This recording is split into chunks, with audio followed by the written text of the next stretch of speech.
मेलेल्या माणसाची राख सुद्धा माणसं गंगेमध्ये नेऊन टाकताय। अरे ज्याने कधी पुण्य कर्म केलं नाही, ज्याने कधी धर्म केला नाही, ज्याने सदैव मरेपर्यंत ज्याने हाडकं फोडले त्याचे अर्थात राख तुम्ही नदीमध्ये टाकली म्हणजे काय परिवर्तन होणार आहे?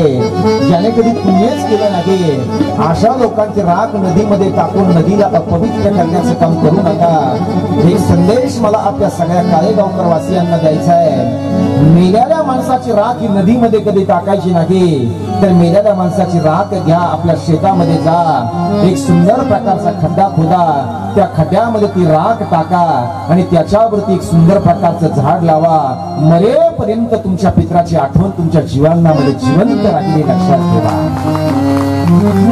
गंगेमध्ये टाकल्यानंतर गंगा अपवित्र होईल ना दादा, इंद्रायणीमध्ये टाकल्यानंतर इंद्रायणी माता अपवित्र होईल ना दादा। मला असं वाटतं भीमा भामा नदीमध्ये जर हे सगळं तुम्ही घाण टाकत असाल तर ती अपवित्र होईल। आजही मला असं वाटतं गंगा मातेचं तीर्थ लोक त्या ठिकाणी तीर्थ म्हणून भाषण करतायत आणि आपण ही सगळी घाण जर त्याच्यामध्ये टाकली तर ते भगवान शंकराला आवडेल कसं? भगवान शंकर स्वतःच्या माथ्यामधनं त्या ठिकाणी तिला जर आधार देत असेल तर त्या गंगा मातेला स्वच्छ ठेवण्याची जबाबदारी ही तुमची आणि माझी आहे। हा जो पुन्हा पुन्हा मी विनंती करतो, इथून पुढे अपवित्र वस्तू गंगा मातेमध्ये किंवा ज्ञान गंगेमध्ये कधी टाकायच्या नाहीत, एवढा माझा सिद्धांत तुम्ही शिवमहापुराण कथेमधनं घेऊन जा, अशी माझी एक स्वतंत्र विनंती आपल्याला आहे। भगवान शंकराचे अनेक विशेष आहेत सज्जनांनो। भगवान शंकराचा निवास हा खऱ्या अर्थाने कैलासावरती निवास आहे, तो एकांतामध्ये निवास आहे। म्हणून माणसाचा निवास हा लोकांतामध्ये असण्यापेक्षा सुद्धा एकांतामध्ये निवास असला पाहिजे। जी माणसं एकांतामध्ये जातात, एकांतामध्ये जाऊन जी माणसं ध्यान धारणा आणि भजन करतात ना, मला असं वाटतं एकांतामध्ये केलेली साधना ही तुमच्या जीवनाचा जिवंत असताना उद्धार करणारी साधना आहे। ज्या जगद्गुरु श्री संत तुकाराम महाराजांच्या बीज उत्सवानिमित्त हा सोहळा या ठिकाणी चालू आहे ना, ते माझे जगद्गुरु तुकाराम महाराज गावामध्ये जात नव्हते। तर तुम्ही देहू नगरीमध्ये जर कधी गेलात तर देहू नगरीमध्ये 3 डोंगर आहेत, एक भंडारा डोंगर आहे, एक भामचंद्र डोंगर आहे आणि एक घोराडा डोंगर आहे। त्या 3 डोंगरावरती माझे जगद्गुरु श्री संत तुकाराम महाराज जात होते। त्या डोंगरावरती जाऊन माझे जगद्गुरु श्री संत तुकाराम महाराज पांडुरंगाचं भजन करत होते। काय माझ्या भजनाचे अर्थात जगद्गुरु तुकाराम महाराजांच्या भजनामध्ये ताकद असावी। अरे माझ्या जगद्गुरु श्री संत तुकाराम महाराजांनी भजन करावं आणि जगाच्या जगनायक पांडुरंग परमात्म्याने त्यांच्या भजनामध्ये घेऊन त्या ठिकाणी नाचावं, ही त्यांच्या भजनाची ताकद आहे। एका बाजूला जगद्गुरु तुकाराम महाराजांनी भजन करत असावं, त्यांच्या भजनामध्ये पांडुरंगाने नाचावं, ही त्यांच्या भजनाची ताकद आहे। पण तुम्ही आणि आम्ही ज्या वेळेला भजन करतो ना, त्यावेळेला आमच्या भजनामध्ये पांडुरंग परमात्मा नाचायचं सोडा, पण आमच्या भजनात आणि कीर्तनात लोक झोपतात, ही आमच्या भजनाची ताकद आहे। कुठे महाराजांचं भजन आणि कुठे आपलं भजन जरा याचा विचार आपण कधी केलाय का दादा? म्हणून भजन असावं। मला असं वाटतं भजन हे रामप्रभूने सुद्धा केलंय। विवेक दादा, रामप्रभूने भगवान शंकराचं भजन केलंय, तर भगवान शंकर हे रामप्रभूचं भजन करतायत। दोन्ही देव एकमेकाचं भजन करतायत, म्हणून ते भजन या ठिकाणी आज या देशामध्ये जिवंत आहे, हे लक्षात ठेवा। भजन करे महादेव, भजन करे महादेव, महादेव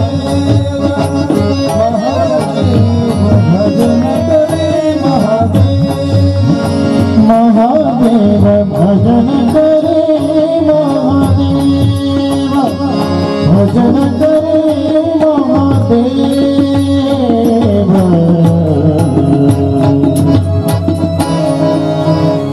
रामप्रभू हे भगवान शंकराचं भजन करतायत, तर भगवान शंकर हे रामप्रभूचं भजन करतायत।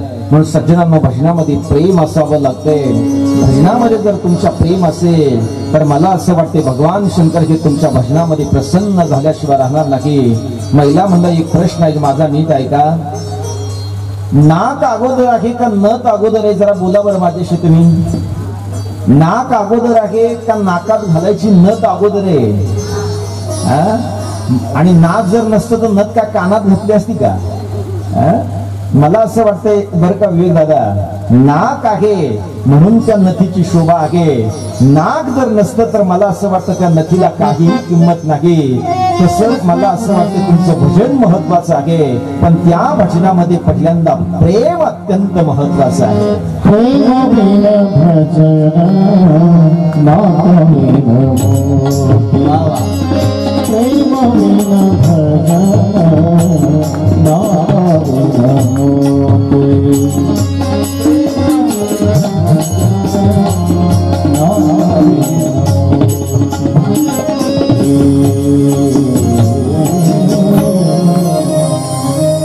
भजनामध्ये प्रेम अत्यंत महत्वाचं आहे सज्जनांनो.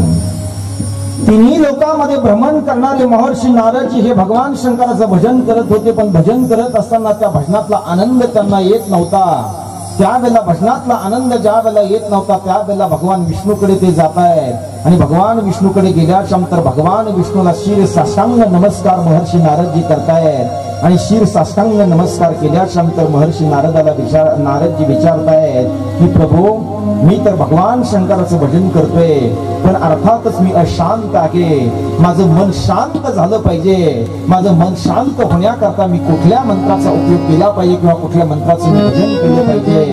तर त्या ठिकाणी महर्षी नारदाला भगवान विष्णू उपदेश करतायत, तुम्हाला अशांत वाटतंय ना? तुम्हाला जर अशांत वाटत असेल आणि तुम्हाला शांत होण्याची जर इच्छा असेल तर तुम्ही तुमच्या जीवनामध्ये मी जो मंत्र सांगतो त्या मंत्राचा जप तुम्ही तुमच्या जीवनामध्ये करा. कारण या देशाचा आणि या पृथ्वी तलाचा जर तुम्ही विचार केला तर 33 करोड मंत्र या देशामध्ये अस्तित्वात आहे. पण 33 करोड मंत्रापैकी या जगातला सर्वश्रेष्ठ मंत्र जर कोणता असेल ना तर त्या मंत्राचं नाव आहे ओम नमः शिवाय.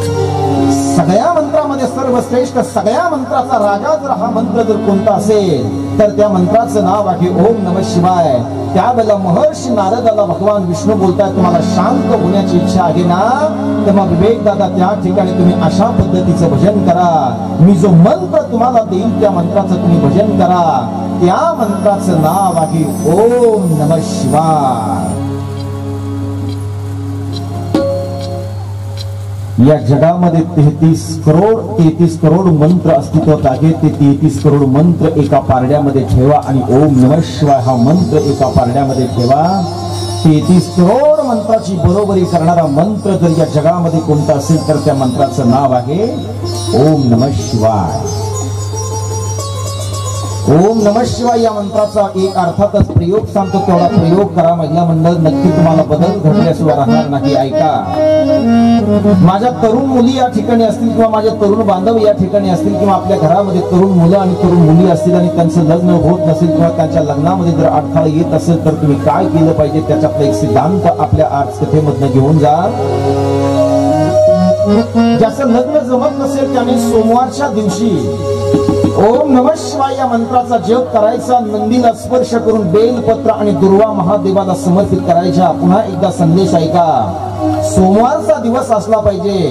बेलपत्र आणि दुर्वा घ्यायच्या, नंदीला त्या समर्पित करायच्या आणि ओम नमः शिवाय म्हणून तुम्ही त्या ठिकाणी प्राचीन शिवालयामध्ये जायचं. प्राचीन शिवालयामध्ये जाऊन ते त्या ठिकाणी बेलपत्र आणि दुर्वा तुम्ही त्या ठिकाणी महादेवाला ओम नमः शिवाय या मंत्राने त्या समर्पित करायच्या.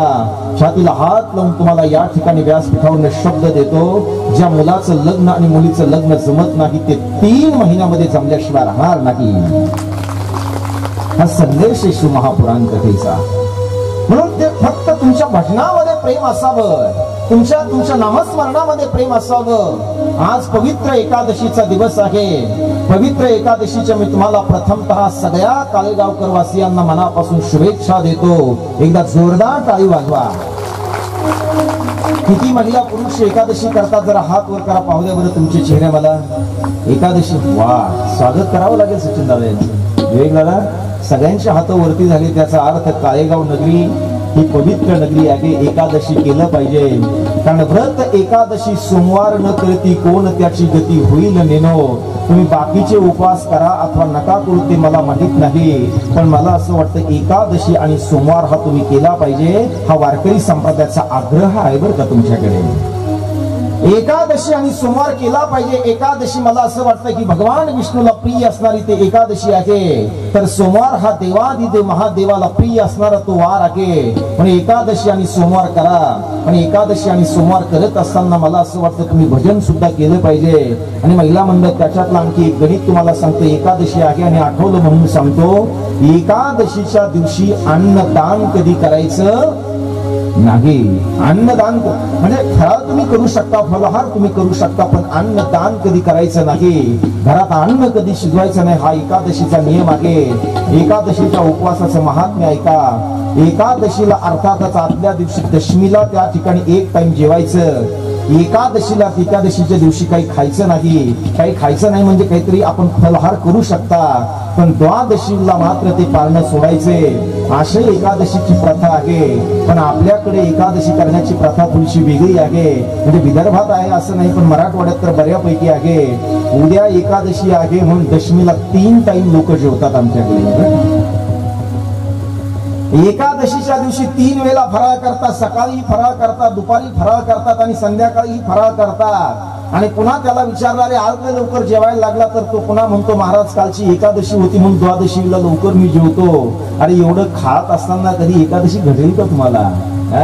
एकादशीला अन्नदान करायचं नाही. एक घडलेला प्रसंग मी तुम्हाला सांगतो.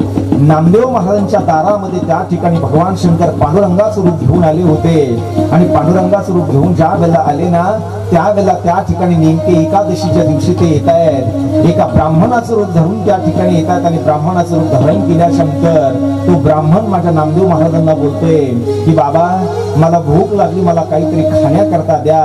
त्यावेळेला नामदेव महाराज बोलतात, अरे दादा आज आमच्याकडे एकादशी आहे, आज आमच्या घरामध्ये अन्न शिजत नाही दादा. त्यावेळेला तो ब्राह्मण प्रत्यक्ष भगवंताचं रूप धारण करून आलेला असतो. त्यावेळेला तो बोलतो ना की तुम्ही जर मला आज खाण्याकरता दिलं तर बरं आहे, नाही तर मी या ठिकाणी मरण अर्थातच मरतोय मी आता. त्यावेळेला माझे नामदेव महाराज बोलतायत तू मेला तरी चालेल, पण मी मेला अर्थात मेला तरी चालेल, पण मी एकादशीला अन्नदान करण्याकरता तयार नाही. तुझं मरण मी स्वीकारू शकतो.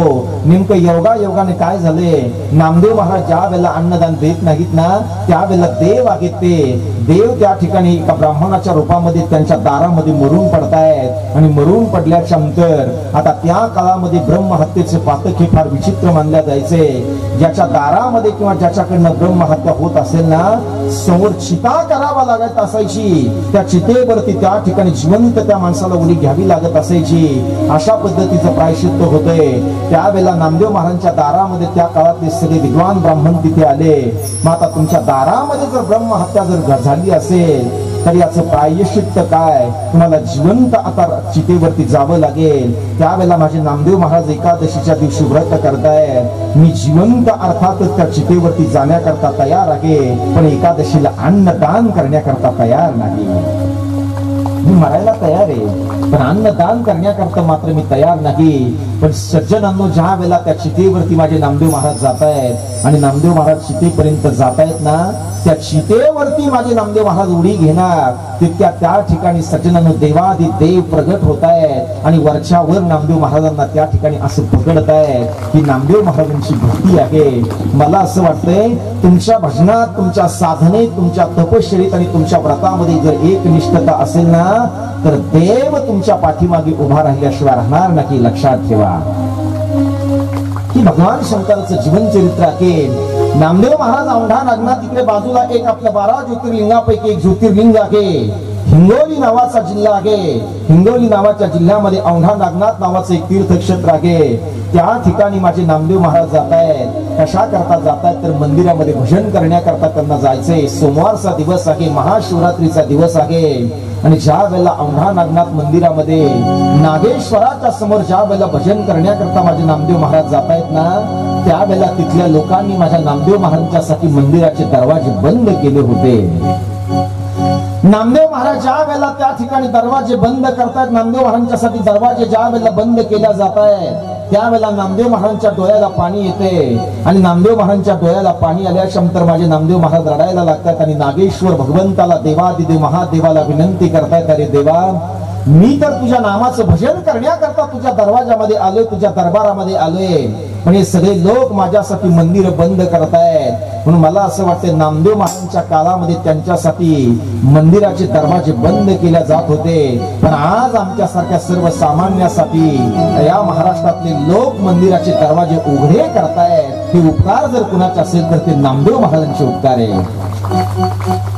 नामदेव महाराज ज्या वेळेला मंदिराच्या समोर जातात त्यावेळेला त्या ठिकाणी पुन्हा पुन्हा विनंती केल्या जाते, अरे जाऊ द्या ना, मी देवादिदेव महादेवाचं भजन करण्याकरता मंदिरात आलोय रे. त्यावेळेला ते जाऊ देत नाही. त्यावेळेला माझे नामदेव महाराज काय करतायत, मंदिराच्या पाठीमागे जातायत आणि मंदिराच्या पाठीमागे गेल्यानंतर मंदिराच्या पाठीमागे बसून माझ्या नागेश्वर महादेवाचं भजन करतायत. आणि नागेश्वर महादेवाचं भजन ज्या वेळेला करतायत ना, त्यावेळेला त्यांच्या भजनातला चमत्कार ऐका मंडळी. नामदेव महाराज ज्या वेळेला भजन करतायत ना, त्यावेळेला त्या मंदिराचा दरवाजा नामदेव महाराजांच्याकडे असा फिरतोय. ही नामदेव महाराजांच्या भजनाची ताकद आहे. म्हणून माझे नामदेव महाराज ज्या वेळेला भजन करतायत ना, मंदिराच्या पाठीमागे जाऊन भजन करतायत. कानिपनाथ महाराजांच्या मंदिरामध्ये जाऊन आपण भजन जर केलं ना, तर कानिपनाथ भगवंताची सुद्धा आपल्यावरती कृपा झाल्याशिवाय राहणार नाही. पण ते भजन, त्या भजनातला भाव, त्या भजनातलं प्रेम अत्यंत महत्वाचं आहे.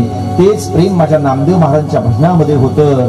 चमत्कार असा झाला, या जगामध्ये मला असं वाटतं माणसं फिरवणारे लोक अनेक आहेत, पण देऊळ फिरवणारे एकच महात्मे आहेत. त्या महात्म्याचं नाव आहे श्री संत नामदेव महाराज.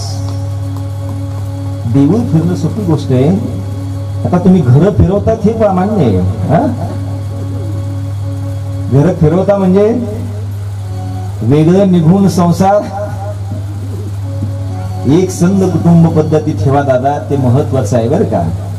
माझे नामदेव महाराज भजन करतायत. माझ्या वारकरी संप्रदायातल्या सर्व संतांनी सज्जनांनो की भगवान शंकराची आराधना केल्याचं आपल्याला दिसतंय. तुम्ही सगळ्या संतांचा इतिहास पहा.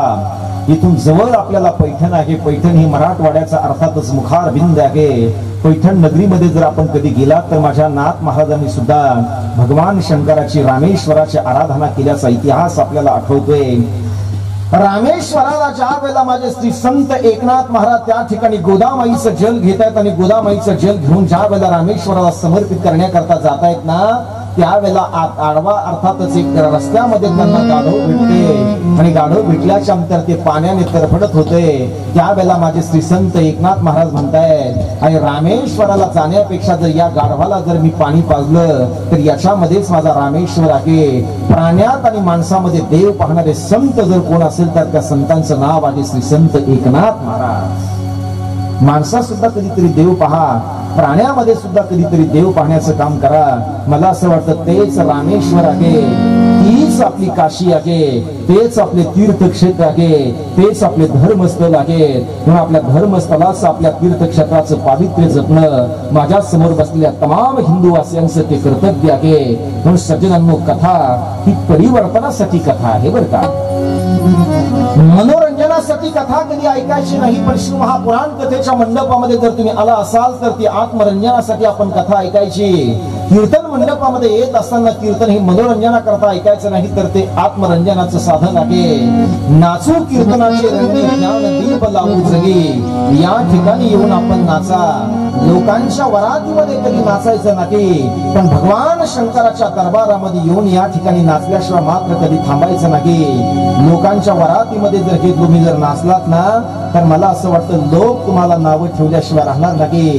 पण विवेक दादा, शिव महापुराण कथेच्या मंडपामध्ये येऊन जर हे सगळे लोक जर नाचले तर गावातले लोक तुमचं दर्शन घेतल्याशिवाय राहणार नाही. नमः शिवाय, ओम नमः शिवाय, नमः शिवाय, ओम नमः शिवाय.